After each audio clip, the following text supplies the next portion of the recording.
we have to bring our own. So this is mine. It's just, Oh, okay. Just is it already on? yeah. Okay.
Hello, hello.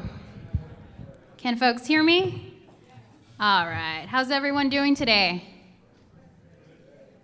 I need a little more excitement. How's everyone doing today? Awesome. Thank you.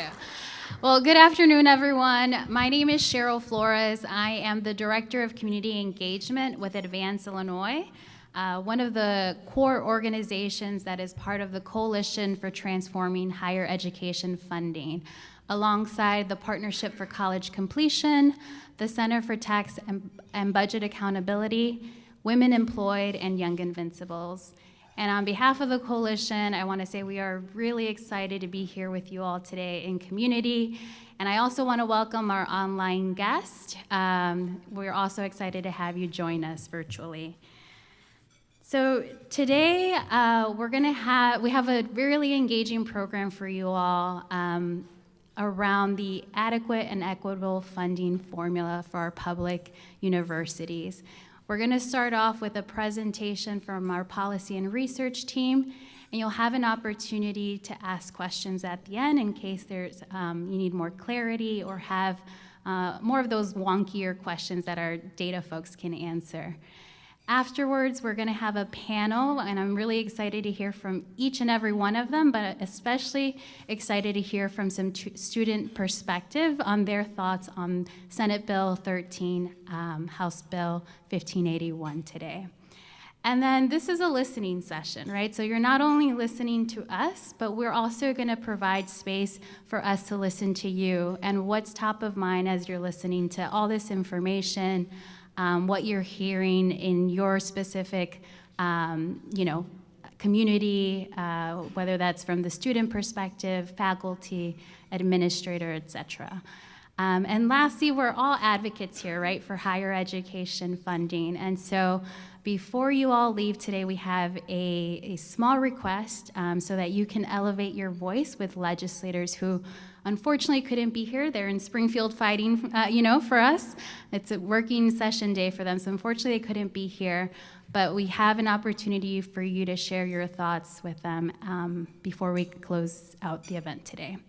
So the last part I will say, just a logistical point, food will be here throughout the event, so feel free to, at any point, just make your way over there or anything else you need.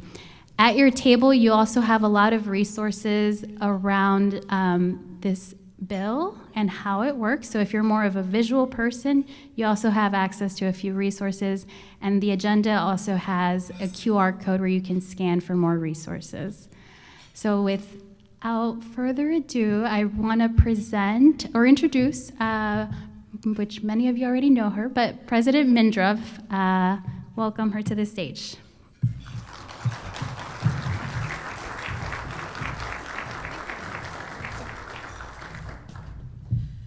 Hello, good afternoon, everybody. Welcome to Western Illinois University. I'm Dr. Christy Mindrup, president of WIU. It is my pleasure to welcome the Coalition for Transforming Higher Education to Macomb to share insights and expertise with our students, faculty, staff, and community. We are also grateful to our tech teams for live streaming the event to our Quad Cities campus. Hello, everybody in Moline. Today's event is titled "The Time Is Now, Equitably Funding Our Universities." I couldn't agree more with the title of the event. Now is the time for us to advocate for reforms to how we fund our public institutions of higher education in the state of Illinois. If we adjust for inflation, WIU received $16 million in state contributions more in FY15 than we did in FY23. While there has been a great recent trend that we are so appreciative for to increase funding to higher education, which we are grateful for, the methodology for how those funds get distributed hasn't changed. Changing the way public universities are funded allows us to target funding to those who need it most.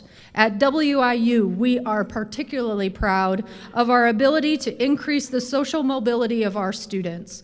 We give students the education and skills to maximize their abilities to move ahead with economic status. We are encouraged by the work being done to address the current system because we know that with additional resources, we can increase student support and help more Illinoisans and beyond reach new opportunities. Some of the goals outlined in the years-long effort to study Illinois higher education funding were creating a funding mechanism that would accomplish the following. Determine for each institution a unique funding level based on its student needs, mission, and mix of programs. Encourage greater access for success and for students. Ensure that institutions have the flexibility to invest in ways that best serve students. Distribute new funding through an equity allocation. I believe that we have achieved that kind of funding mechanism with Senate Bill 13 and House Bill 1581. We are here today to learn more about Senate Bill 13, sponsored by WIU alumna Senate Majority Leader Kimberly Lightford, and the companion language, House Bill 1581, sponsored by State Representative Carol Ammons. Senator Lightford and Representative Ammons have been tireless advocates for equitable funding through all levels of public education, and I want to personally thank them for their continued efforts. Let's give them a round of applause.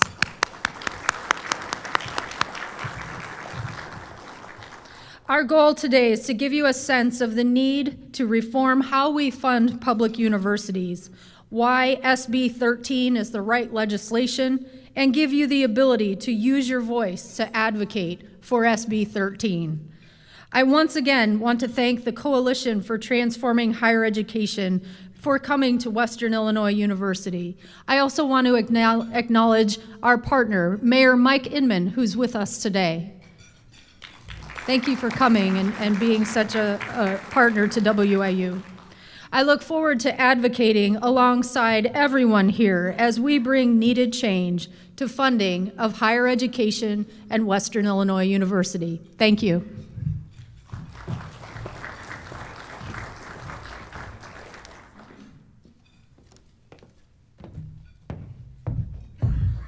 All right, everyone. So I hope you have some coffee alongside you. We're going to go now into the presentation part of the program. So I'm going to invite up to the stage our colleagues Mike Abrahamson from the Partnership for College Completion and Io Villamogas from Advance Illinois.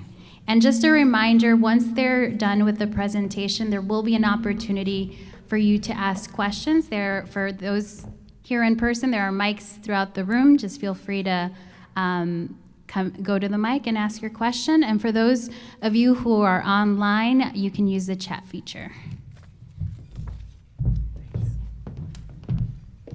Thanks, Cheryl. Thank you, Dr. Mindrup, for those words. Thank you, everyone, for being here today and for inviting us to your campus, to WIU. As Cheryl said, my name is Io Villamogas, and I'm joined here by Mike Abramson of PCC. And without further ado, we can go ahead and jump in. Just a quick overview of what we're going to be discussing today. We'll look at the current funding bill that, as it is written, and also compare it to our funding approach that currently exists in Illinois, seeing the differences and seeing the issues of the current funding approach and how they are relieved through the funding bill. And of course, the panel discussion will follow. But before we start looking at SB 13 and House Bill 1581, I wanted to start with a brief history lesson.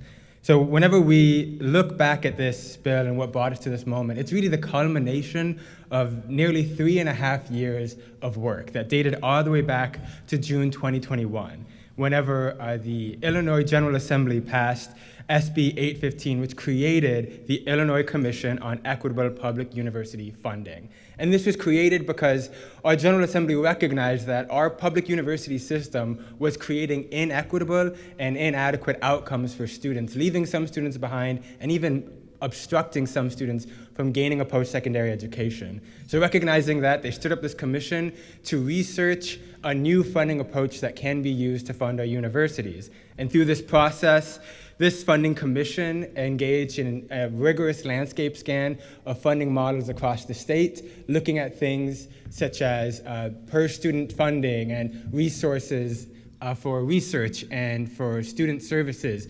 And from all of this, decided that ultimately what was necessary was a radical new funding approach called adequacy-based funding approach. And we're going to discuss this adequacy-based funding approach, but having recognized that and writing it into a report, it was then turned into legislative language that we see now in SB 13 and HB 1581. So, as I mentioned before, the issues that led to the creation of SB 13 and HB 1581, was that we recognized that our funding approach for public universities was inequitable, inadequate, and unstable for universities and their students. But let's dive into that a little bit further. What does that actually mean? So Illinois' current funding approach is called the base plus funding approach, but it's not really based on anything at all. It is largely driven by political negotiations and by budgetary pressures that exist in Springfield, where essentially legislators look at how many dollars they have at the end of appropriating for other things, and based off of that, then appropriate to universities. And so that has created an unstable funding system where over the last 20 years, funding has ebbed and flowed, and really it's ebbed more than it's flowed. And as a result of that, we find that this funding approach has created inequitable outcomes for students across the state. Furthermore, because this funding is done in an across-the-base manner, where every institution gets an additional 2% or loses an additional 4%, it creates historical disparities that compound year over year, further leaving some institutions and some students behind compared to their cohort at other universities. This decade of inequitable and unstable funding have left institutions with inadequate services to support their students. And you don't have to take my word for it. You can look at the data itself. On your left, I guess my right, there is a graph that shows the percent of state revenue that is spent on higher education. Now, if we look at the national average, that has remained relatively stable since the 1990s, bouncing between 14 and 16%. And of course, we see that Illinois is a far outlier, falling all the way from 12.5% down to 2% in the last 30 years. Now, this disinvestment, we can also see in how it impacts campuses, because on the right, we see that as Illinois Public University appropriations declined, universities losing that revenue, experiencing their own budgetary pressures, increased public university tuition and fees on students, essentially shifting the cost of a university from the state onto students. And I think there are a number of students here today who can attest to the lack of affordability and to the financial challenges that come with attending universities today. And we can tie that back to the disinvestment that the state has been engaging in for the last 20 to 30 plus years.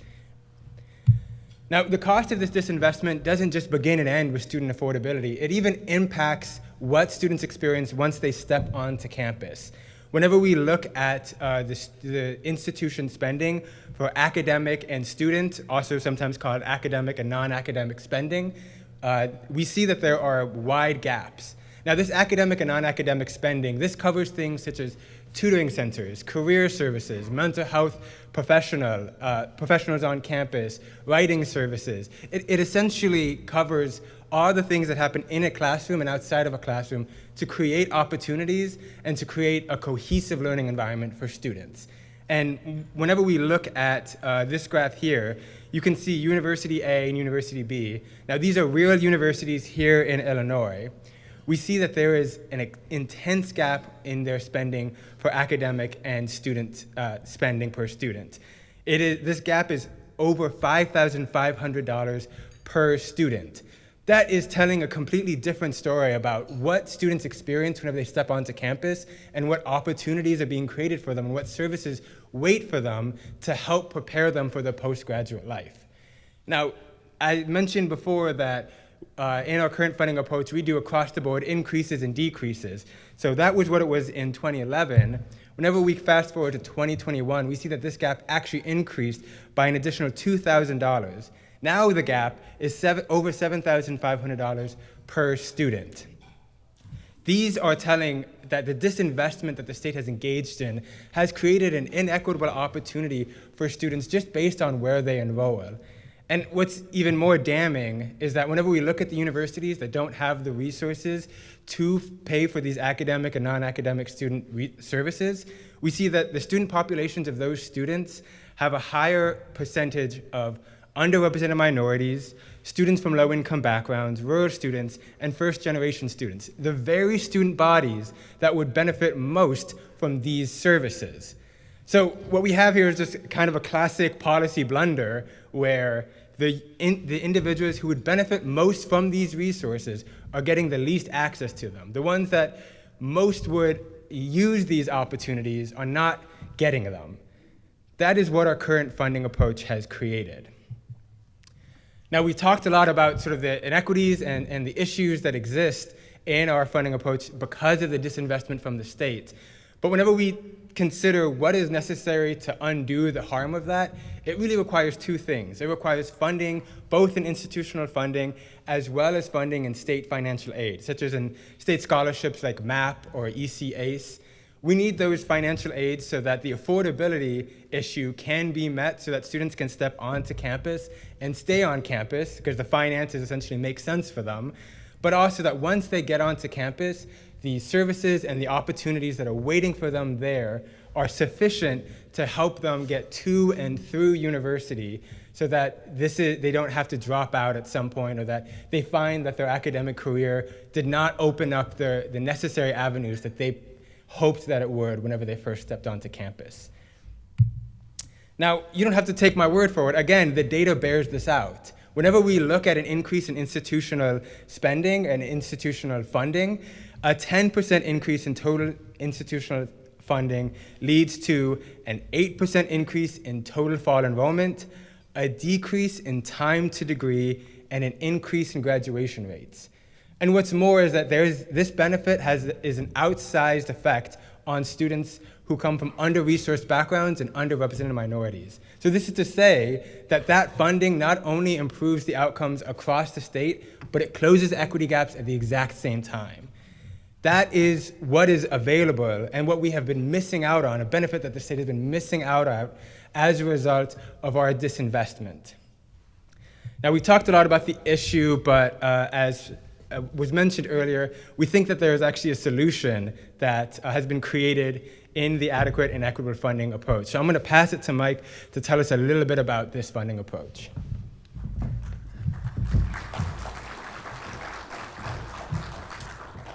Thanks, Eob. So I am very happy and honestly, given the work of the commission, proud to be able to present this model. This never been seen before around the country, which I think can lead the nation in how we fund our public universities. Now, we really started with 3 of these principles, and the last one I think we realized throughout the process is a principle as well for this work. We recognize that we need adequate funding. We need to fund universities for the students that they enroll, and it needs to be equitable. We need to close these disparities that Eob was talking about, and it needs to be stable, right? The opposite of those charts that Eob showed as well before. We also recognize that we need accountability and transparency. Later in this presentation, I'll talk about what that can look like in a way that does not conflict with these earlier principles. How can we have accountability that works for our universities and our students? Well, it's one thing to be able to list all of these, these priorities. It's another thing to operationalize those, turn those into a spreadsheet that we can fill out every year. I will say, I'm not going to stand up here and say that it's simple, because it's not necessarily simple. I will say I think it makes sense. And I'm going to, as simply as I can, go through what this model is and what it does and how it does that. So first, we calculate the amount of funding each institution needs, its adequacy target. We do that by looking at spending in these 6 different areas, including the orange and green you can see in this chart on the left. That's access and academic and non-academic supports, instruction, mission, operations and maintenance. We look at what we currently spend in these, and then we looked at the research that EO pointed to and say, how much more would we need to spend to get from a 63% aggregate graduation rate, which we have across the state right now, to a 70% benchmark, right? We look at that and we say how much each institution would need to increase their spending to get there, but we also looked at retention rate disparities by and access disparities by geography, by income, by race, by where students went to high school. We look at all of these factors, and then we look at the research to say what amount of additional funding would be needed for these universities to close those gaps, right? That's that blue that you see up top here. Those are the equity adjustments. You add that the additional spending to the current spending to those equity adjustments, and you have a target for each institution. Then you need to subtract the resources that that institution already has access to. So the first thing on that list is current state appropriations. Now, from the start, pretty much we've we had a hold harm list built into this model so that no institution receives less than they did before. This goes into basically before we implement this. There's obvious political reasons for that, right? We learned through the K-12 funding model that it's really important, potentially, that you don't see that we're not redistributing funds, but also when we crunched the numbers and figured out how much each institution needs, we didn't find a single institution that was at or above 100%.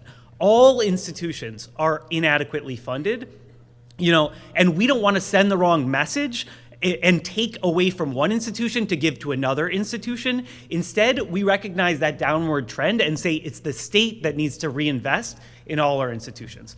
But those current state appropriations in that hold harm list are resources that an institution has every year and that they spend on students and their success. So we do count those resources toward this resource profile. Gets a little bit more complicated from there. I'm not going to spend a lot of time on other revenue sources, which essentially means endowment, because throughout the last couple of years, we've heard a lot of pushback on that. Can go into that more if there's questions on it, but I do think that we're finally coming to a potential place of compromise on that, where it may not be in the model, this endowment factor. The last part is equitable student share. Now, one question we've gotten is why not factor tuition and fees into the resources that institutions have? It's an essential resource, right?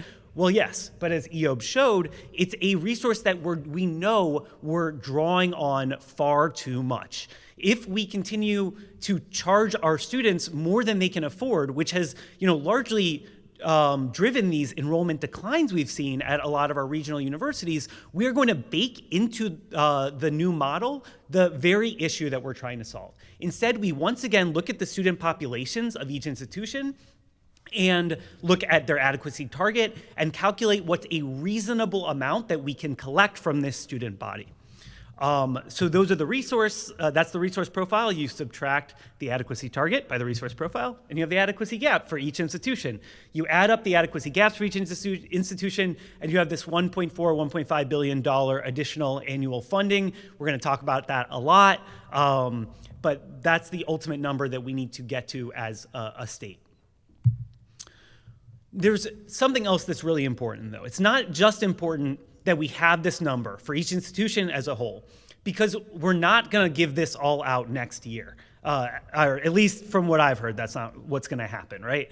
This is going to be built up over time through increases. So it really matters how you determine how you distribute the money coming in next year. How do you kind of triage that funding so that it's going to the institutions that most need those funds? That's done in two ways.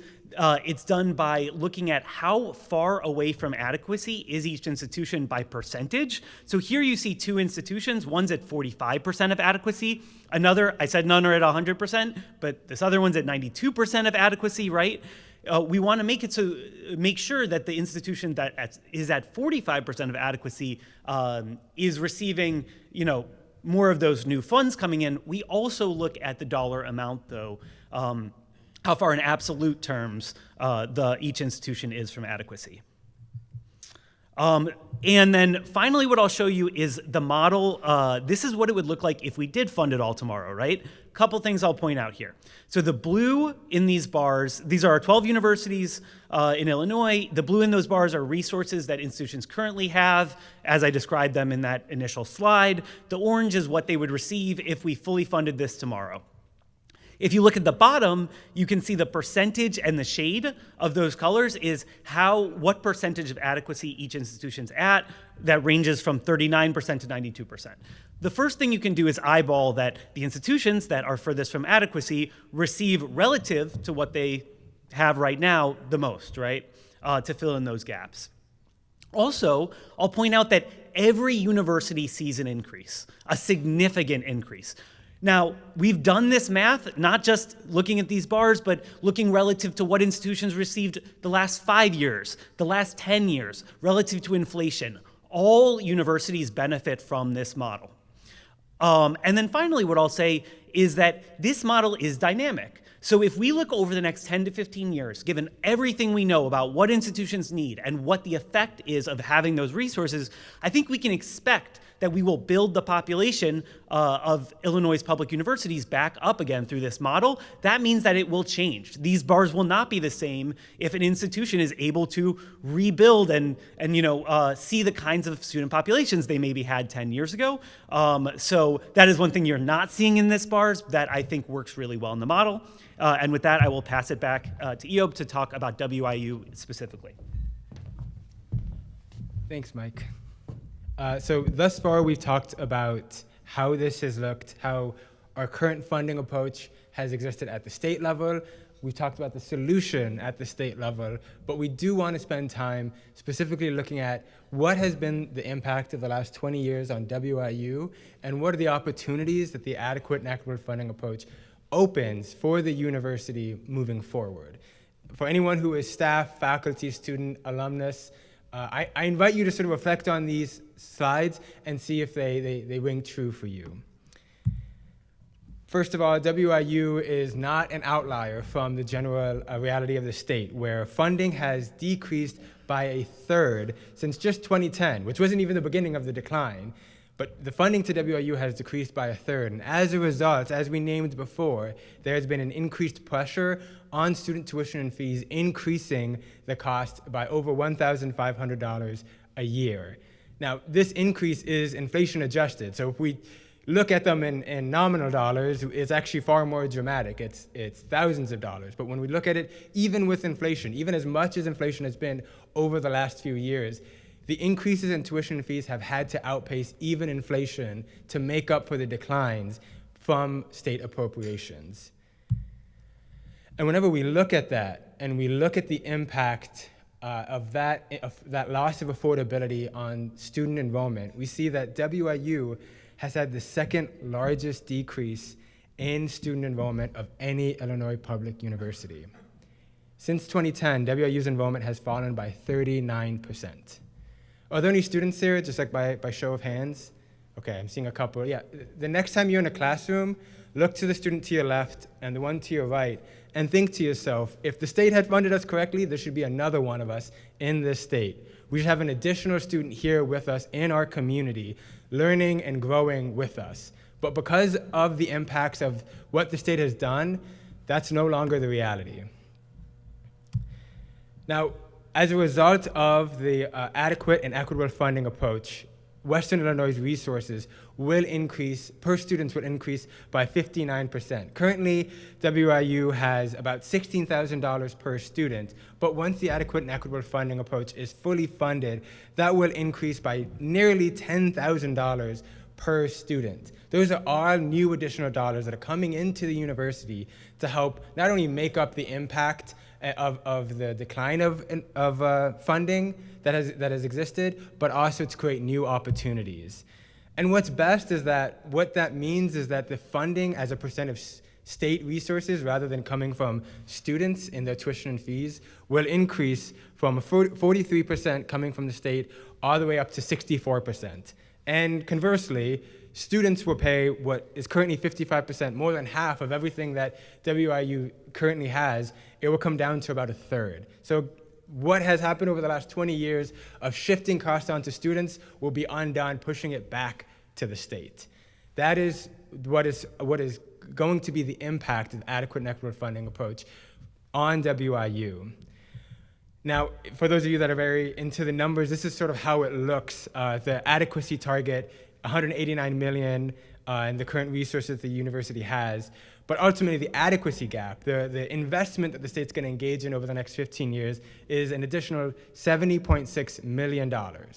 And that is what is going to make this shift a reality over the next 10 to 15 years. But I'm going to, whenever we think about that investment and the impact that it will have on the campus, we anticipate that using the same data that was used to create the funding model, it will increase graduation rates by 30%, creating 1,169 additional graduates. And these additional graduates, many of whom come from the Macomb area and from the surrounding towns, will return investing over $431 million more in the local economy over the lifetime. I'm going to pass it back to Mike to talk a little bit about how we make this a reality. I'm going to talk really briefly because I want to get to Q&A. So I'm going to skip over. You can read the bill or contact us if you have any questions and don't necessarily after, or if you don't want to read through the 60 to 80 pages. I don't remember exactly what it is.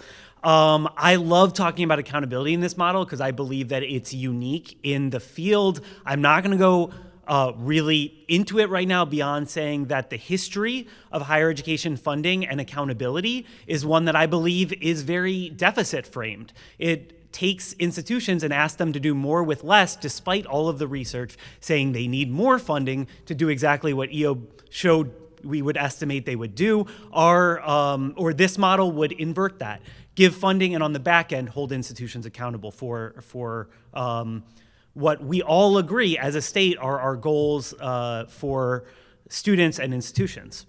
It's also important to note that this aligns with IBHE's strategic plan and that doesn't decrease funding to any institution. I will say that capital, the deferred maintenance, are not necessarily a part of this, though operations, there is some funding in here for operations. And I'm not going to go through kind of what's being negotiated now, in part because I don't have any time, but also because I really think that due to the hard work of so many people around the state, it seems like we're landing the plane on a lot of these really difficult conversations. So what I will leave everyone with before questions are, we've said a couple times that this is $1.4 to $1.5 billion of additional annual funding that we'll need to ramp up to over the course of 10 to 15 years. That is a lot of money, right? But we estimate well, first of all, that gets us back to where we were around the early 2000s in terms of our investment. We estimate that investment, just by the time this formula is fully funded, will result in 29,500 additional graduates from our universities. Those graduates, over the course of their lifetimes, will contribute $6.5 billion more than they otherwise would have in state taxes. And that is vastly underestimating the overall impact to the state, to our robust and inclusive economy, to our future resilience in terms of our economy and ability to weather economic ups and downs, right? And especially to our students and graduates and communities. So yes, it is hard to find in a tight budget year like this one, how do we fund the model? But I want to say that that if we do not implement and fund this model, then we have to think about what will our state look like 10, 20 years from now in terms of the revenue we have to fund anything at all. Instead, we need to pass and then fund this equitable funding formula, and I believe we'll see it to be a real game changer for our students and our state. So with that, I'd like to open it up to questions, and I think you can just come up to the microphones.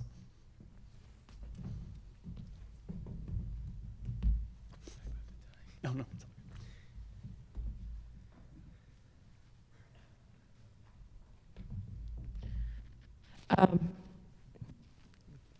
Thank you, Meryl. My name is Julia Albarracin. I'm a professor in the legal science department, and my question is political. Do you have any indication of where the governor stands on this issue? Yeah, I think that, well, I'll say from the partnership standpoint, we were hoping to hear about this in the budget address yesterday.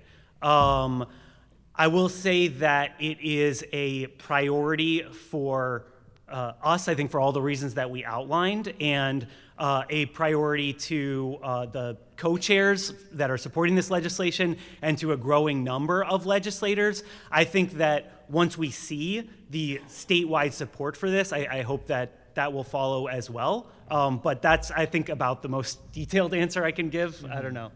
If I were to add anything, certainly the cost given the current budget reality is something that creates pause, but I think that actually creates an opportunity where it really underscores the importance of voices from students, from staff, from administrators to name loudly how necessary this is.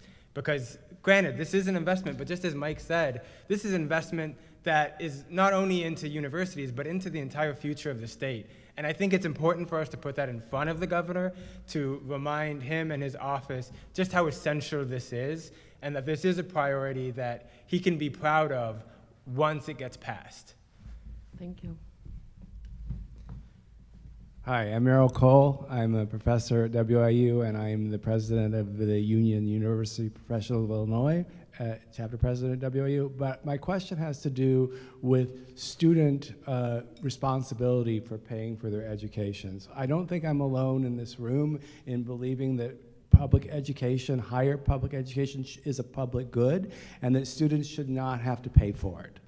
My question is, I appreciate the fact that this model would lessen the burden, but does it move in a direction towards eliminating the burden, or might it, in the worst case scenario that I can imagine, might it sort of put into place a lower but permanent burden on our students? Yeah, I think that's a great question, and I think that the answer is yes. To get a little wonky, free college, it means a lot of different things to a lot of different people. Sometimes it can be very equitable and also, cost billions and billions of dollars potentially that states might not have. Sometimes it's lower cost and then isn't necessarily as equitable, right? But one of the most, in addition to, our funding our MAP program, our state aid program, which is a very equitable way of distributing financial aid, giving funds to our universities directly allows them to keep prices lower.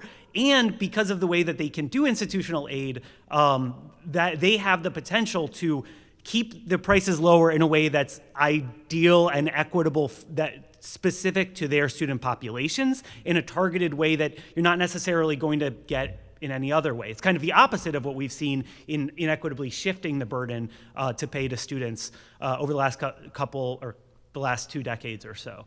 So I do think, like Eob was showing at the slides, that it's essential to have well-funded financial aid and institutions be well-funded in order to reach that point where students can equitably afford their education. Now, I agree with you, and I think I don't think you can go too far in making sure that this public good is accessible, and we believe at PCC that it's a right, but we're also looking at what is going to be most effective with the dollars that we're giving out as a state. And I really do think that this model and potentially the accountability on the end of that for keeping prices affordable is the best way of doing it.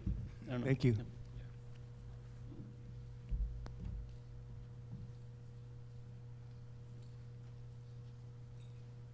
Hi, I'm Steve Rock, retired faculty from WIU.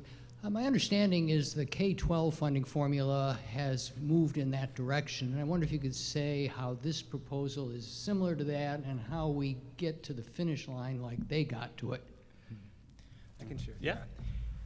Yes, it's true that there is sort of a conceptual similarity in the sense that it starts with this question of what do schools, or in the case of higher education, universities, need to ensure that they can support their students effectively and adequately.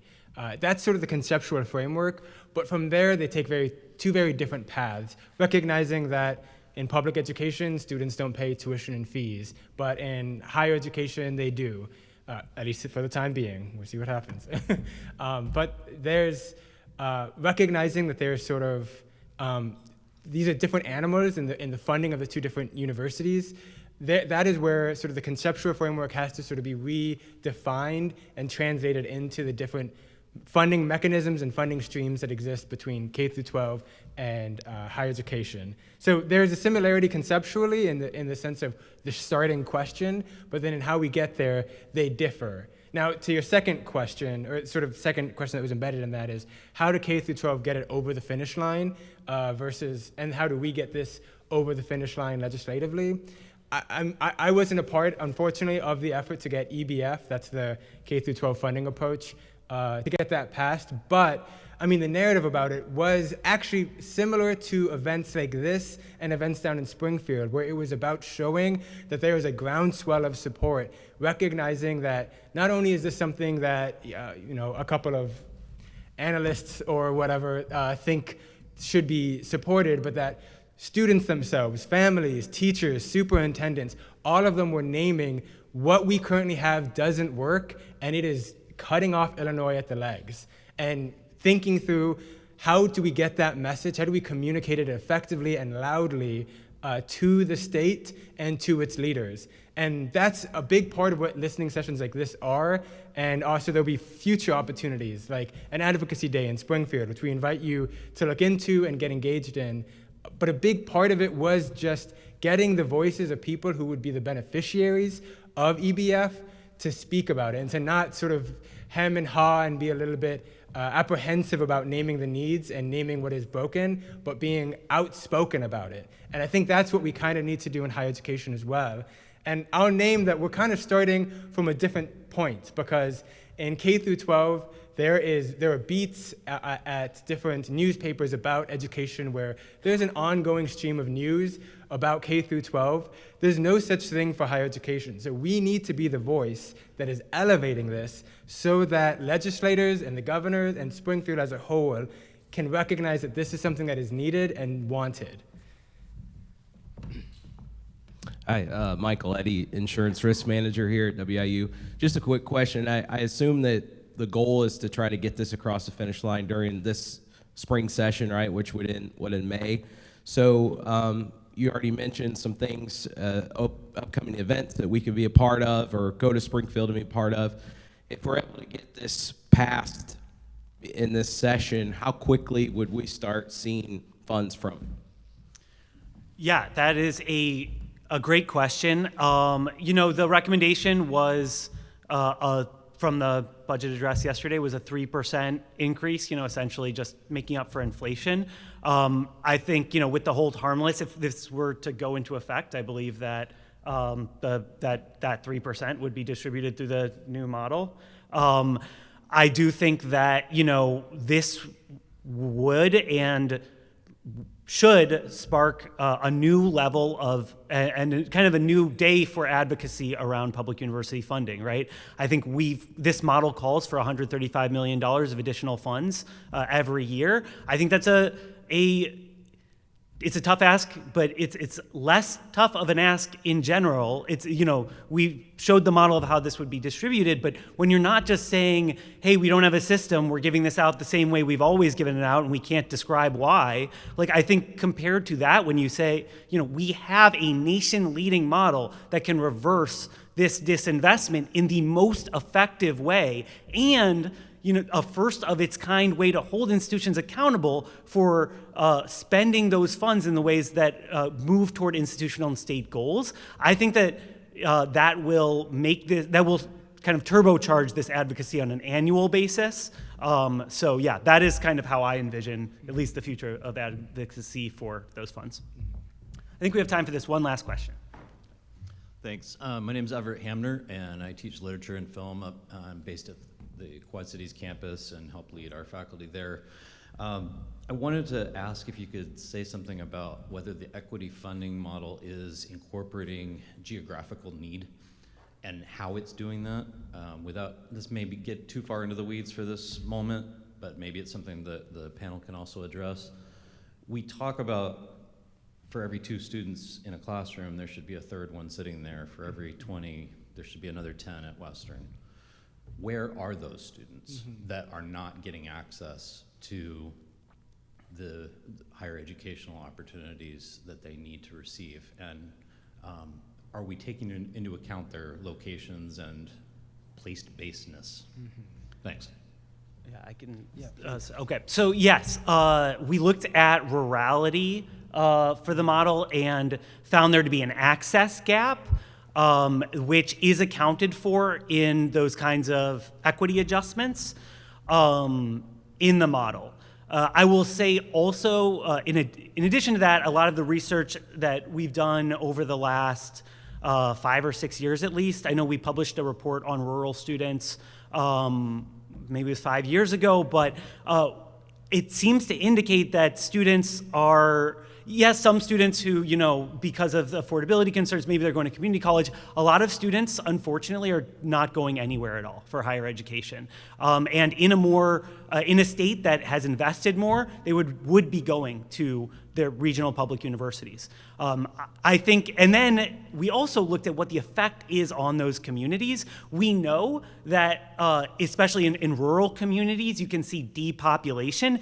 Actually getting more degrees, in contrary to a lot of the brain drain narratives, when people bring those degrees back, because of the nature of changing economies, that actually staves off depopulation in rural areas. So we really are, even just from a strictly economic standpoint, this will, or has the potential to make for a more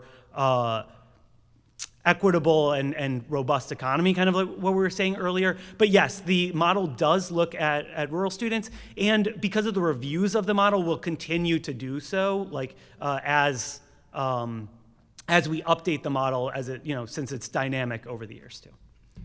So I think that's all the time we have for questions. So we'll invite Cheryl back up to continue the program. Thanks, everyone. Thanks.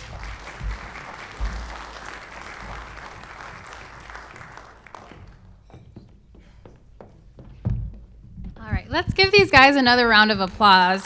That was a really great presentation and great job handling those questions, Mike and Eob. So I'm going to move us along to our panel portion of the program and invite our panelists up to the stage.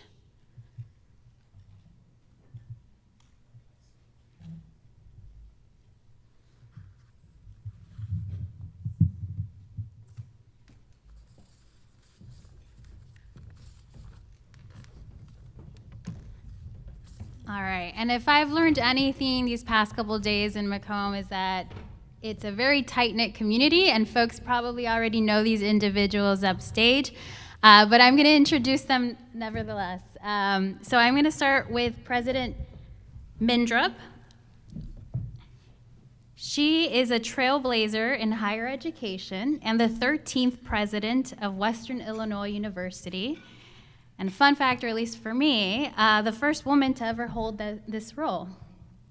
With 28 years of experience spanning across organizational leadership, strategic planning, academic affairs, and student services, Dr. Mindrup is dedicated to shaping inclusive, forward-thinking educational environments such as here at Western.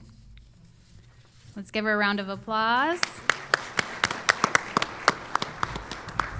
Next, we have Dr. Merrill Cole, professor of English at Western Illinois and the chapter president of University Professionals of Illinois.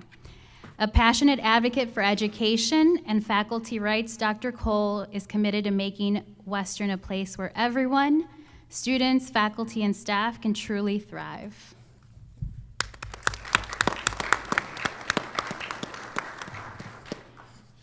And next we have two student leaders, and I'll start with Cody.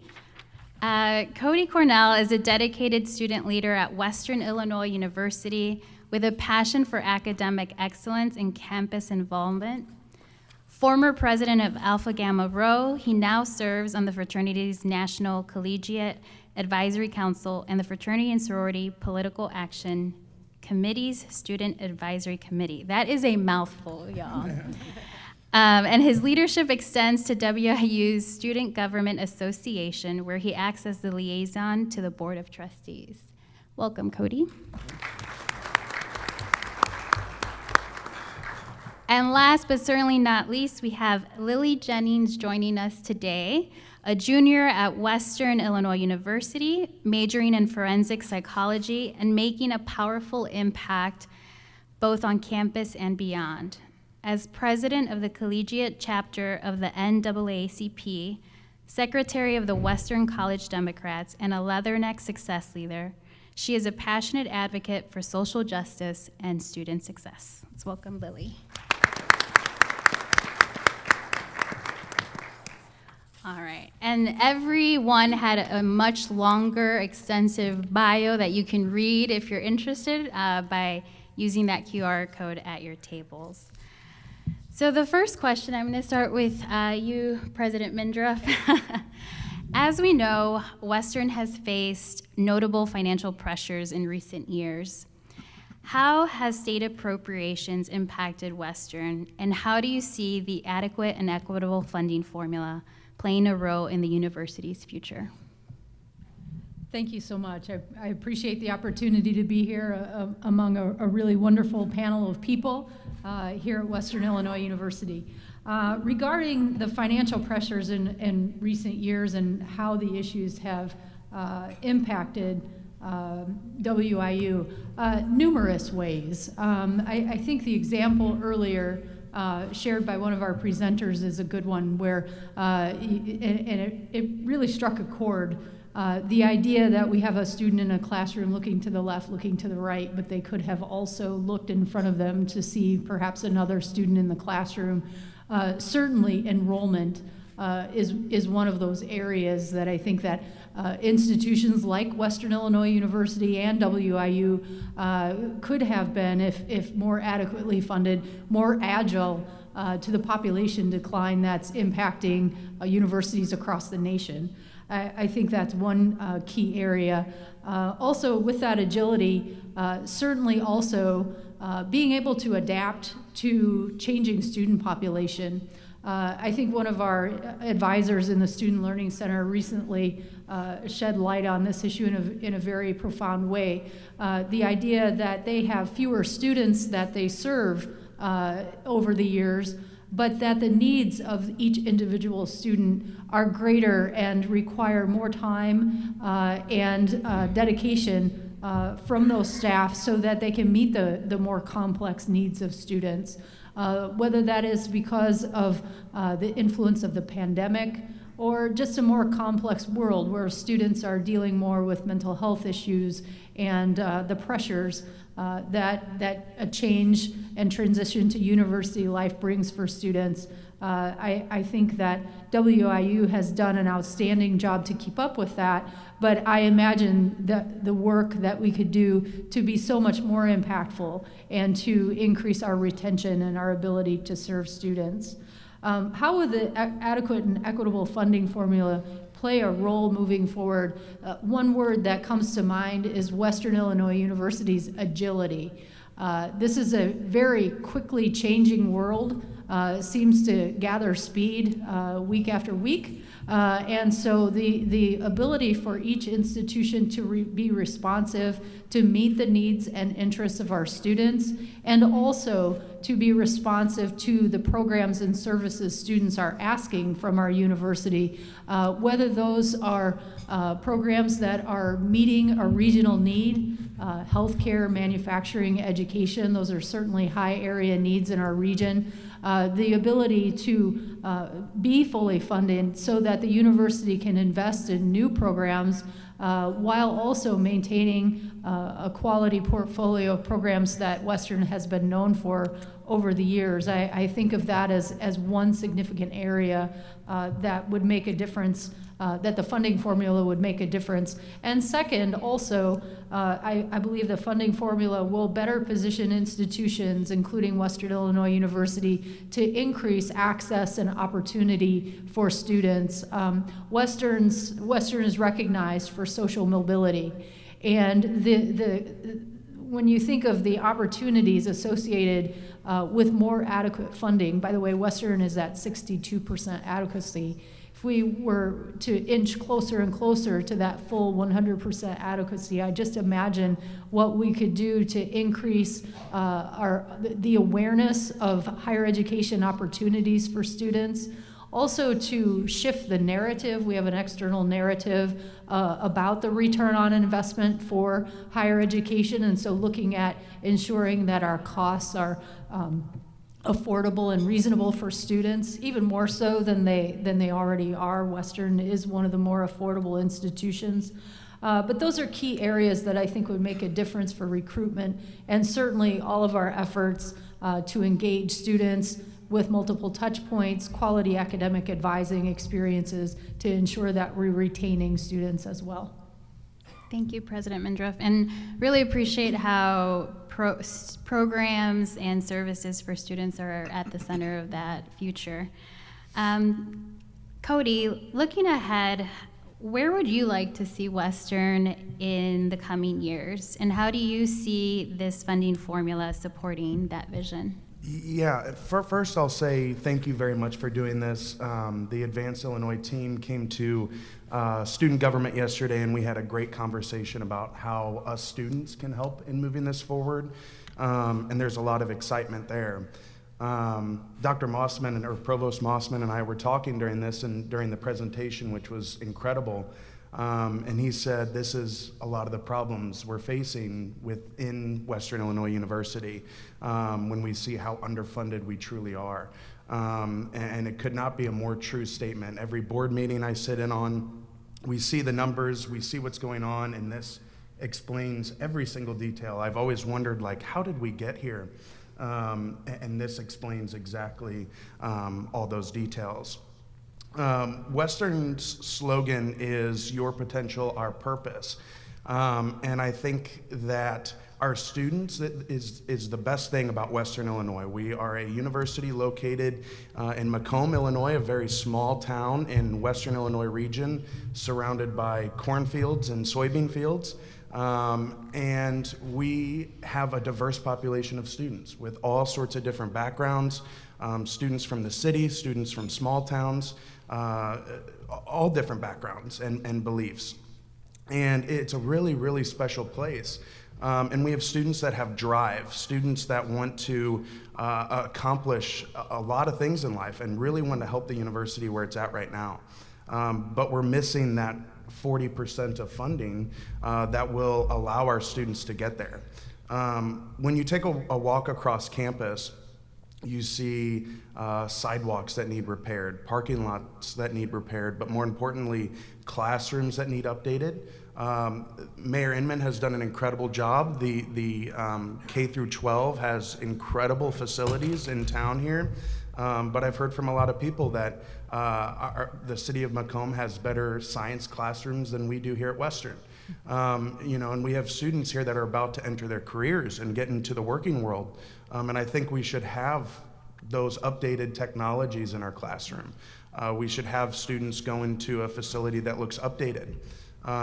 We should have, updated football field. There's all sorts of things that students see day to day, whether you're in Thompson and we need new bathrooms there. I hear that's another, big horror story I hear from students every day is about the bathrooms. And I know it's a small thing, but it really does make the difference. When we have students that come to visit campus, they see these small things, mm-hmm. and they really, really want to come here, but some things are just an eyesore, right? And it's just that 40%. It's a really small number, in the generalized picture of things, 40%. If we can get 40% more, we can do all these things and accomplish these things. And I give kudos to President Mindruff for her incredible work and the administrators and Meryl and all the work that faculty do to help mitigate some of these problems because they are working day in and day out to help our students and to get us to where we need to be at. But they can't pull that 40%. That's not their job. That's our legislators and governor to work on that. And I think that, that's the vision for Western is let's fix those small things because we're working on the bigger picture. We have to get where we need to be budget-wise, but that extra 40% could really take us places and help our students and get students what they need on campus. Thanks, Cody. I didn't know that was the slogan. I love it. Your potential, our purpose. And staying with this theme around resources, the small things and maybe the big things, right? Lily, curious to hear from you. As a student, what resources do you need at your university to feel successful? What has been your experience in accessing those resources? And the last part, I know it's long. How do you think this funding formula could help? Well, first, I wanted to thank Cody for bringing up that sometimes it's the little things that make a difference. But when thinking about resources that I, as along with other students, need, I think of financial aid and professors, which hearing it from someone else is like, okay, that's common sense. You need professors and you need financial aid. But within the past couple years, especially at Western, it's been wonky at best, especially financial aid. Again, if there's any students in the audience, faculty, it's hard to focus on classes when you don't know where your money is coming from, especially people that come from low socioeconomic status. One example, I was actually talking about this with one of the other students that I was going to do this panel, and he asked me, he was like, how could I focus on my class knowing that I don't have the money to even be here? And I think that's an important question to ask not only the university but the state, is we're training to be leaders, we're training to be people that work in a professional field, but how are we going to get the resources that we need, and how are we going to make sure that going to college actually means something and it's actually a point for us to do. The second thing is professors. I know that in the psychology department, a lot of students are upset about some of the layoffs with that, especially me being a forensic psychology major. I want to go more of the clinical route than the experimental route, and I know that our only professor that really went the clinical route in forensic psychology is now laid off. So how am I supposed to ask questions? How am I supposed to look forward to the career that I have in the future if I don't have any professor that is going to guide me through it? Obviously, our psychology professors do an important and a really good job with leading us and asking the questions that we need, but it's still hard when we don't have someone that is in our career path to look up to, and I think that's also important for this bill. If we have more funding, then we have more professors. If we have more funding, then we have more financial aid. So I think that SB 13 would really help with that for sure. Thanks so much, Lily. And you set it up nicely for the next question for me, so I appreciate that. Meryl, we just heard how faculty and staff play a crucial role in student success. If you can share how you see faculty and staff playing a role in advocacy for this funding formula, specifically Senate Bill 13, HB 1581. Cheryl, first of all, I want to thank you, and I want to thank Advanced Illinois for putting this all together. This is great. I think that the most important thing that we can do as faculty and staff is to support and empower our students to advocate for the changes that they need to make their educations a success. And that means that we need to educate ourselves, first of all, about the equity funding formula and all that it involves. I know it's very wonky. I'm a poetry professor. It's not my specialty area, but if I can do it, you can do it too. But we need to speak to our students, but we need to speak to our whole community about it, to all of the faculty and staff who aren't here today. But most importantly to our students, because they're the people who can make change happen, and they need to know the things that they've learned today. But all of our students need to learn these things. We need to turn them into advocates for our institution and for their educations. Thanks, Meryl. So second round of questions, and then we can get to any questions the audience might have. So this is going back to you, President Mindruff. We've heard a lot about the challenges and opportunities. today. Why is it essential for Illinois to continue to advocate for a fully funded university system? Oh, goodness. It's such a big issue. And I want to step back to the 30,000-foot view for just a second. Certainly you hear a lot of themes from my co-panelists up here. And I think that what that shows is a shared understanding and a collaborative spirit, because this group, as well as the people in this room, understand that the path forward for an institution like WIU is together. And so I'm very grateful for the collaboration that's described here and for these opportunities to get together and share ideas. But back to that 30,000-foot view, thinking broadly, the state of Illinois should be a destination for higher education. We have institutions throughout the state strategically positioned to meet the needs of the communities and regions that they serve. They were put where they were for a reason. Macomb, Moline were chosen for a reason. There is a mission to each of those areas that's unique to each institution. And so when I think about the impact of having a university in those areas, the ability for those institutions to be both affordable to students and also competitive nationally, to draw and attract students from across the country, across the borders, or across the street. It's so important for our universities to be able to bring that back home. That's part of our development as a state, to bring expertise to our region and to our communities, to recruit people to places like Macomb and Moline, to expand economically, socially, culturally, and that is the output of a university, is to ensure the quality of life of a community and beyond, and also to ensure that we have educated graduates who contribute to all facets of life, whether it's business or agriculture, criminal justice, the arts, literature, all sorts of areas that you think of that comprise a community. That's what a university is all about, to make sure that we're well-rounded as citizens, that our graduates are productive citizens, and that they make an impact. And so that is sort of a big picture view of why I think it's so important for Illinois and all of us to advocate for a fully funded system. Certainly, it helps institutions, including Western Illinois University, but it helps our communities and our state as well. And those issues are going to help us with challenges like demographic cliffs, those challenges of addressing funding. Those are the opportunities to bring people to our state and to discover that Illinois, as I said earlier, is a destination for higher education.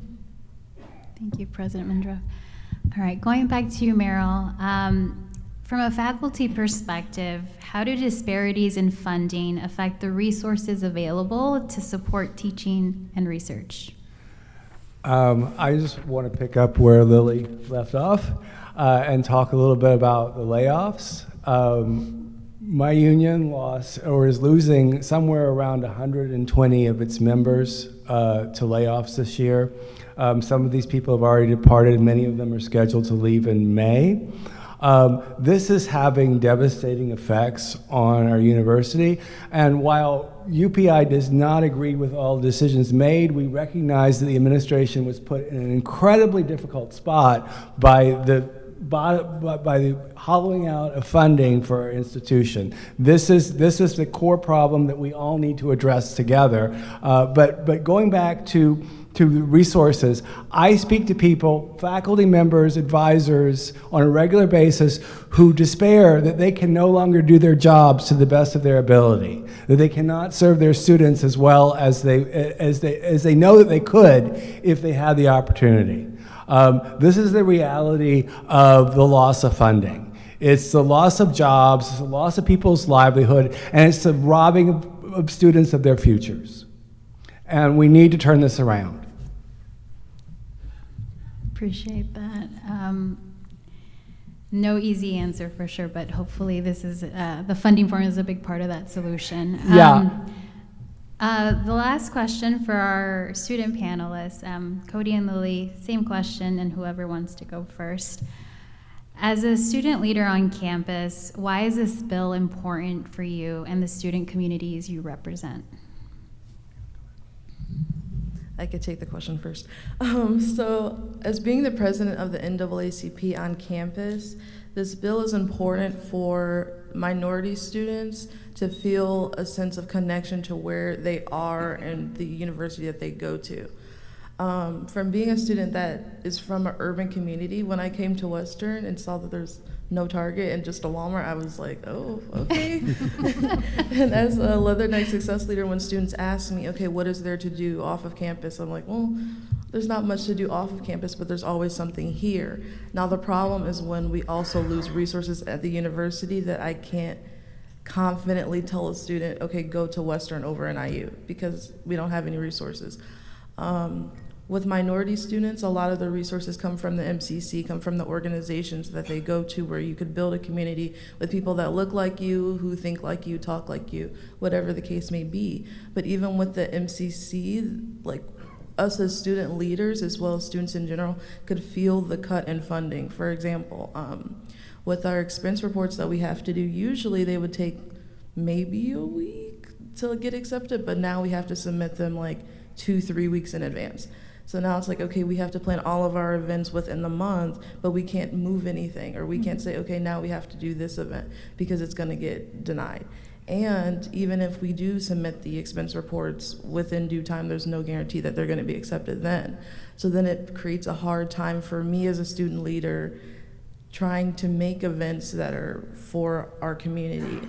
So then when they're like, oh, well, where's my tuition going? Like, we want these events, we want these events. A lot of students always mention how Western is not fun, there's no events, there's nothing that they could connect to, but I'm kind of tied, as well as I'm sure the MCC is kind of tied on what they could do when they don't have funding. So to answer the question, the bill is important because it gives people a sense of community. If we don't have a sense of community, again, Western enrollment rates are gonna go down, because how could I consistently tell minority students, yeah, this Western is a place where you could come and where you could feel safe if we don't have any resources where they do. Thanks, Elaine.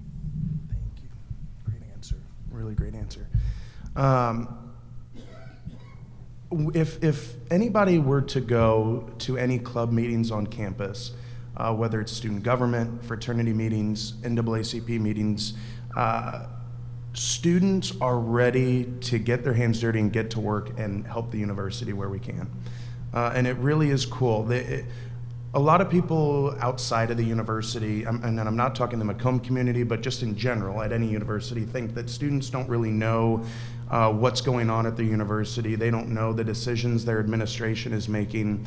What makes Western really awesome and really cool is that students are part of that process. Students are always brought into the conversation, and they have a desire to make Western better. And when announcements like layoffs are made, or announcements that we are cutting spending in certain areas are made, students are ready to get to work, and they really want to help where we can.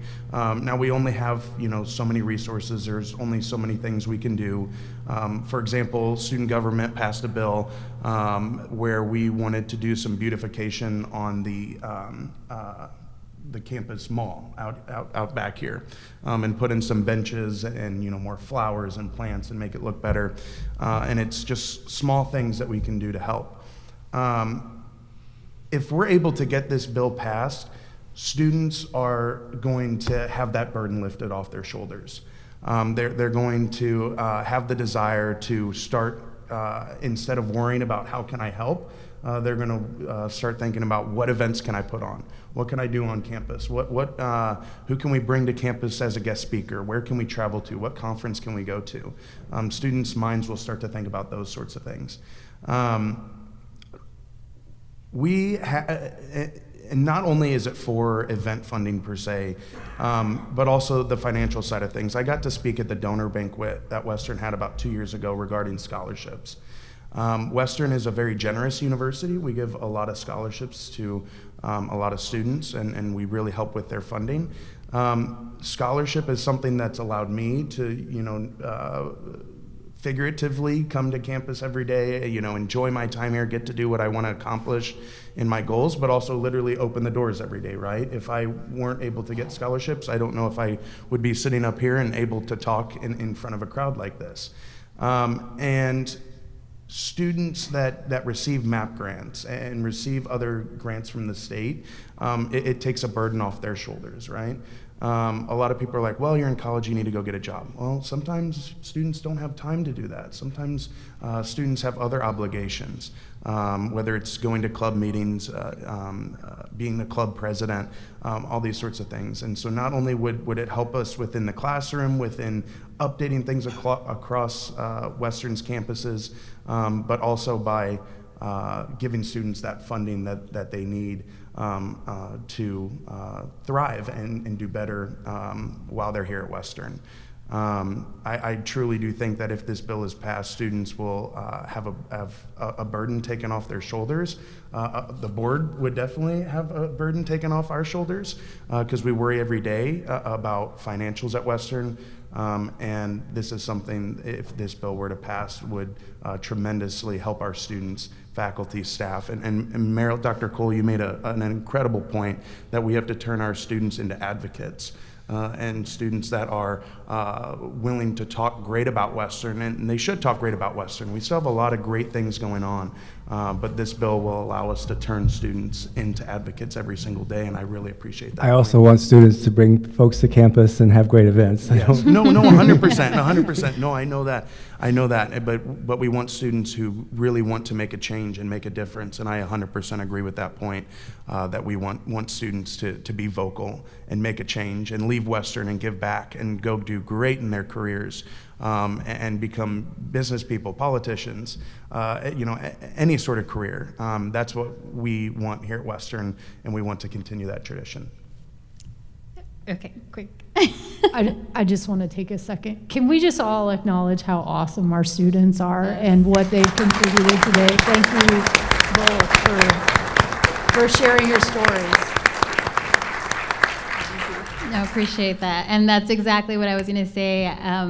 Lily, Cody, you all, thank you for sharing parts of your story today. And if this is what our future looks like, we are in great hands with the both of you. Well done. So with that being said, let's give a round of applause to our panelists. Thank you all. And due to time, if there is anyone who wants to ask any of our panelists a question, I think we might have time for one or two. There's mics that you can use. And for our folks online, I think the chat feature is still available if there's a question for a panelist. Hi, my name is Audrey Foyuamensa, international student from Ghana, second year CSP grad student. I think I like all the contributions that you have made, but one thing I didn't see is what specifically is Illinois State higher education doing to attract international students to Illinois? Thank you. Yeah, thank you, Audrey. It's great to see you again. I think we were on a Zoom a couple weeks ago, right? So really great to see you, and I know you are an active member of the college student personnel community, and it's really great to have you here today. As far as international, I think when we're talking about the student experience at Western Illinois University and our state institutions, our ability to both recruit and attract international students globally is certainly part of this formula as well. We want to make sure that we are reaching out and connecting across the globe, first of all, to increase awareness of the opportunities at Western Illinois University, both to bring students to Western Illinois University, as well as to have that robust university community that converges ideas from all over the planet. That's certainly a goal of the institution. We would love to do so much more, to attract students internationally to the university. That's been one of our key growth areas over the years, thanks to the work of our global studies team and everyone involved in telling the WIU story. And then certainly related to the unique experiences that each group of students who comes to the university, international students, there are unique areas of supporting institution or international students that WIU would be better positioned to fully deliver on, or even just more efficiently deliver on. And so the ability, there's a lot of paperwork, as we all know, when international students come to us, and the ability to work as quickly and as with agility that we can support a volume of students coming to us. That's certainly something that if we were more adequately funded, we would be able to significantly increase our efficiency in that area. And then also just student engagement, both on and off campus. Thinking about international students, this was something shared with me. It may have been on our Zoom call, but it might have been another conversation. But just this idea of students coming to the United States for the first time and stepping foot in Macomb, and this is the first place that students are experiencing the culture, understanding what's available in the community, thinking about where to live, and some of those really basic things that get a student off to a good start. That's what we would be so much better positioned to deliver on a more robust scale than what we're currently doing. So thank you, Audrey, for your question, and happy to talk more about that anytime. All right. If anyone else has a question for our panelists, if not, I'll move us along to the, looks like we have one. I'll address this to the students in the audience. You are the most effective voice to legislators. Yes. Legislators don't have a very high opinion of faculty. We work 12 hours a week, we're overpaid, and we have the summer off. So they don't take us seriously, but when students talk to them, they do take it seriously. So I encourage you to talk to your legislators in your district. They will listen to you. Thank you, Dr. Rock. It's good to see you, and let's give him a round of applause for pointing that out. Appreciate that. And we will have a portion where we will speak more on advocacy efforts, so hold on to that thought. But again, I want to thank the panelists for joining us today, and you're more than happy to hop off stage or stay on stage. But the next portion of our program today is community conversations, right? So this is a listening session, and you all have done a lot of the listening, but we also want to listen to what you all have to say. So these are questions that hopefully are resonating with some of you. And if you have thoughts, again, welcome you to share those at the mic or in the chat if you're virtually joining us. So this is student, faculty, community member. If you want to answer one of the questions, two of the questions, this is our time for that. Shocker, I'm Claire. I oversee advancement alumni relations. It would be really helpful. We have 140,000 alumni around the world. 80% of them live in Illinois. If you could help reach out to all of our state university alumni associations, they are voters and taxpayers, and we could mobilize them with help from you. So I offer that up. Thank you. I am jotting that down, and we will be following up, but appreciate the comment.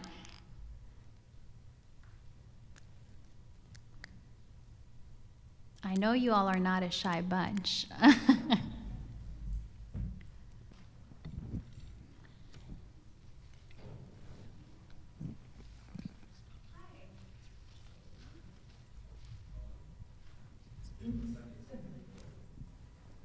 Hi, my name is Melissa. I am the admission counselor here at Western, and I'm also a WIU alum. I attended WIU from 2003 to 2008, had the opportunity to do study abroad experiences. I was involved in 7 student organizations, I think. I loved my time at Western. And something that Lily and Cody mentioned today, I really just wanted to amplify something that they said is that it's really hard to be a student and to be involved in organizations when you're also working 3 jobs, 4 jobs, searching for scholarships to pay for an education that you believe in, but sometimes it doesn't feel like anybody else believes in you. And so thank you for bringing this session and for addressing these funding issues, because education, if we believe in education, if we believe in the value that we bring to our community, we must believe not only in the content, but also in the experience that students get in the college environment. And what I think I see happening is that those experiences are held by a privileged few who may, and not held by others who are scrambling to cover their bare basic essentials. So thank you for bringing up this issue, and Lily and Cody, thank you for your words. Thank you for mentioning how important all of that experience is to our student population, and hopefully we can support so that more students are not only able to get their college degree, but they're also able to be in organizations, be the president, get those leadership activities. Thank you. Thanks, Melissa.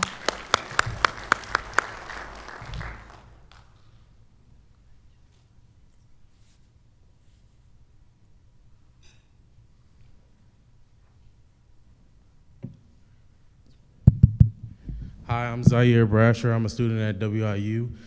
I'm already here. One thing I learned about being a student is that you only can be great as the people around you. So I just want to say I appreciate everyone here, because we're lifting the school up, even though this is a thought and an idea and a bill that needs to get passed. We're lifting the school up, and you don't know how much this means to the students. Even though a lot of students may not know about this bill, it will have a great impact on the community. Thank you.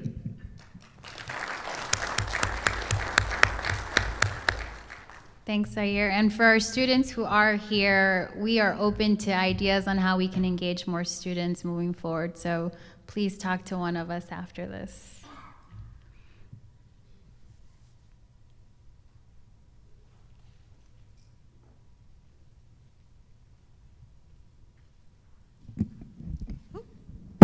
Hi, I'm Tanya Adkins-Covert. I'm the chairperson of the Department of Sociology and Anthropology, and I just keep looking at that second question.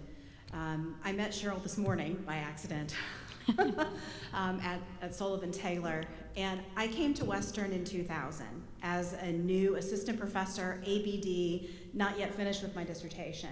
And I'm a first-generation college graduate from a rural region of West Virginia. So I came to Western because Western was all about opportunity.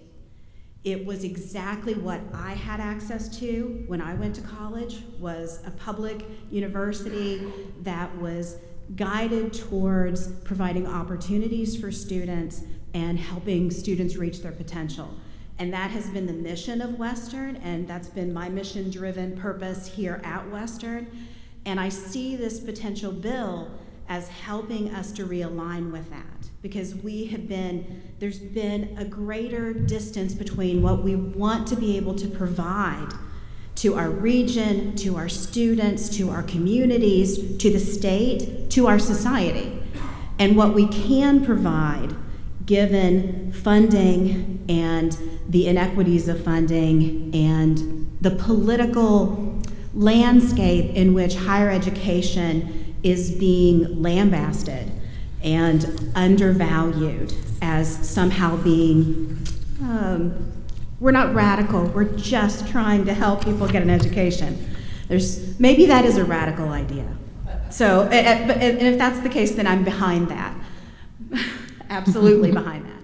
But that's kind of what I'm thinking about. It's like, I want us to be able to get back to the place where we really are helping students reach their potential, finding what they have, growing those pieces, and students coming out the other side amazed at what they've been able to accomplish, and we've been able to help them get there.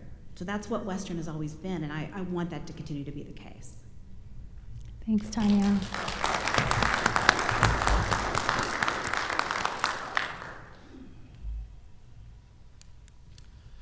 Hi, Everett Hamner again, and I just wanted to echo and express appreciation for what Tanya said. We have been fighting in a situation where it feels like it's a losing battle for a decade. Again and again and again, we come to faculty, welcome backs in the fall and are told things are worse. Students have seen those consequences, and I'm not going to do anything, particularly new here in saying just to those who are here that maybe aren't familiar with Western specifically, please convey that the time is now doesn't mean Western is another of those schools that hopes for a little more because they're another government agency that just wants to win another funding battle. That it's really a question of existence and whether or not we are able to serve not just the one out of the three who aren't here now, but the other two as well. And that's true across the region that Western serves. And I just want to say to everybody that it's very easy in these moments to feel like, okay, more boilerplate, more of the things we expect to hear, this is how politics happens, etc. But it's really about power, and we're in a moment where either we put our bodies and our voices out there, or we go away. And the consequences for a lot of people we love and a lot of places we love are very near and close. Thanks. Thank you.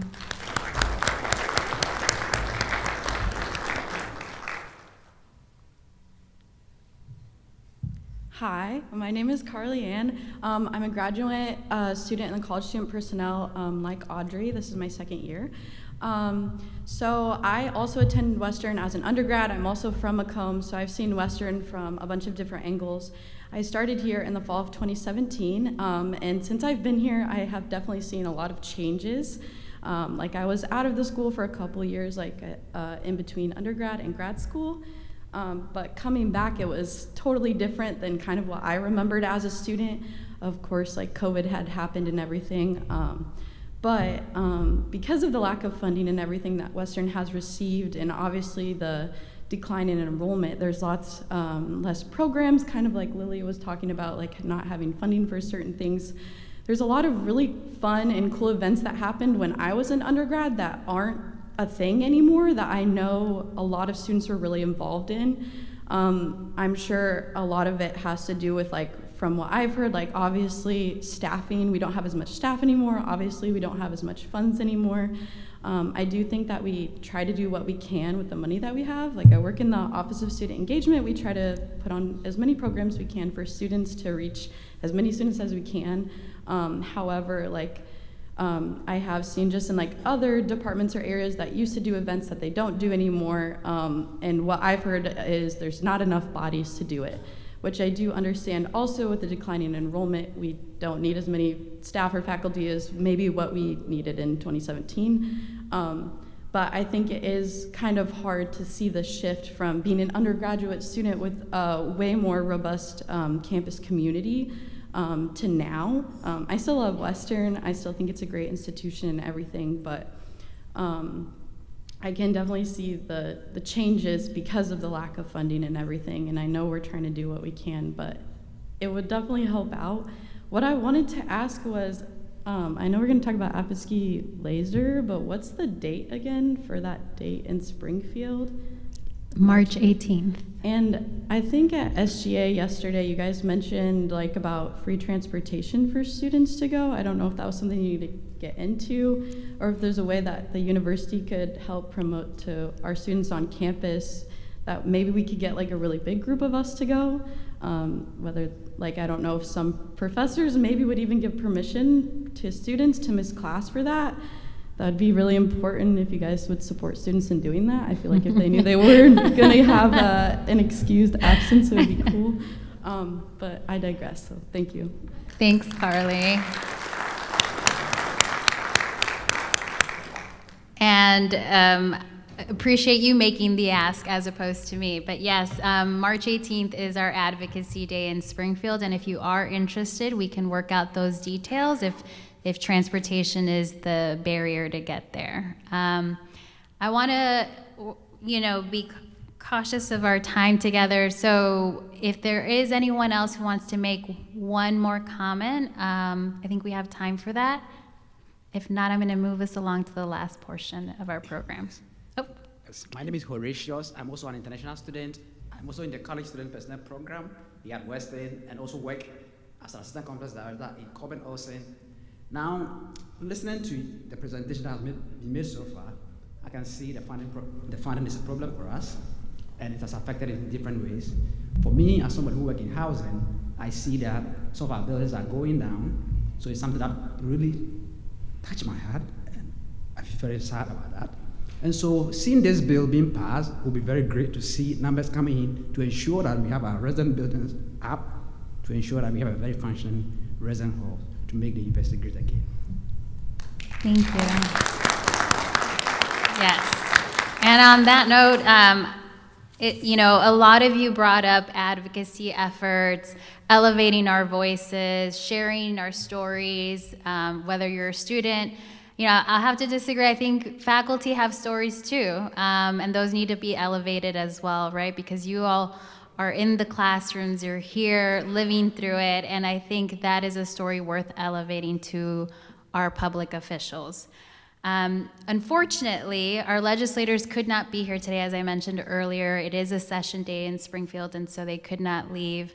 But there is an opportunity for us to share those stories. Many of you already have, but I would hope that you share that so we can share it with them. So at your table, there's a small postcard, you'll see it, and it is already addressed to either Representative Swanson, Senator Halpin, or Representative Hammond.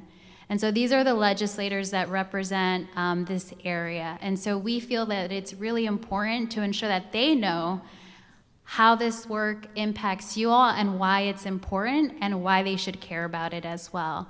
So I'm going to ask all of you, you're here, you took the time, you clearly care about the issue. Let's complete those postcards so that we can take them to Springfield and that they know why this work is important and they should support it. So I'm going to ask all of you, there should be some pens at your table as well. If you need a pen, just let us know. But I'm going to give you all five or so minutes to do that. And then I'm going to bring us back to just close. So 5 minutes.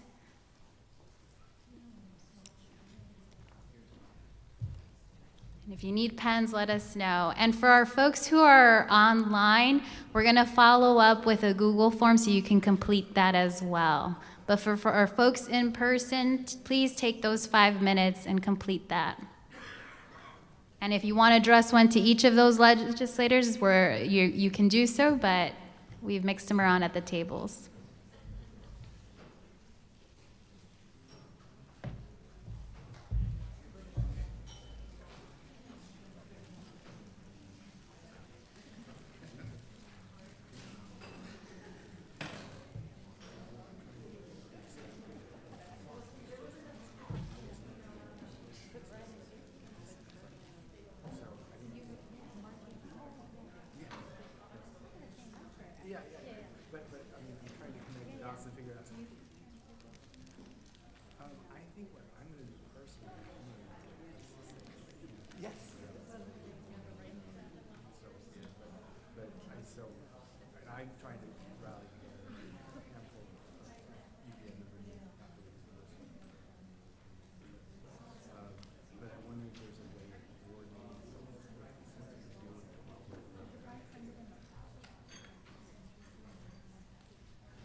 All right, I'll give folks 2 more minutes. It looks like some of you are still writing, and hopefully we have some completed already.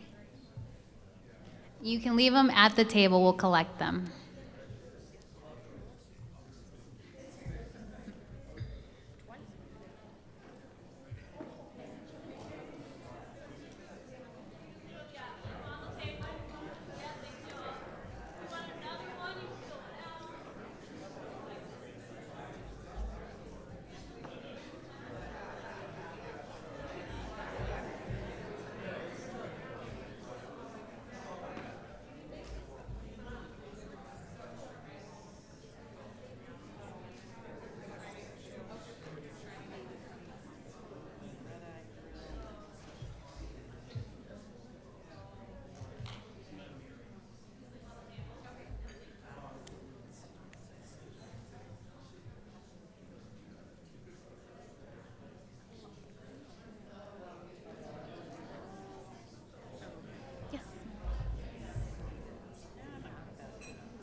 All right, so I hear some chatter. I'm hoping that you all had time to complete those, and if not, we'll be here for you to finish them. But to close us out, just a few quick announcements for you all. All right. Hopefully today is not the last time we stay connected with many of you here in this room and the virtual room as well. This QR code will take you to the Coalition's website where you can register and sign up for updates. There's a lot happening, including that Advocacy Day on March 18th. We have monthly Coalition meetings. The next one is in March 12th? 13th. It's virtual, so regardless of where you are in the state, you can join us as well for updates on how negotiations are going, how advocacy efforts are going. And on that note, if you also have ideas on how we can elevate this to the broader community, right? Business community, public officials who are in this room, looking your way, Mayor. You know, what other pressures can we put on our legislators? If you have ideas, we are here, we're open to it and working with you. We also love feedback. So if you have 2 minutes and want to offer any feedback on how we can improve your experience for listening sessions in the future, or you know, other events at Western and you know, the Macomb community, we're open to hearing from you all. So again, if you have that QR code, and on the note of QR codes, I realize that the one on the agenda is not working, but we will follow up in an email with a working folder with those resources that we spoke about. So no worries there.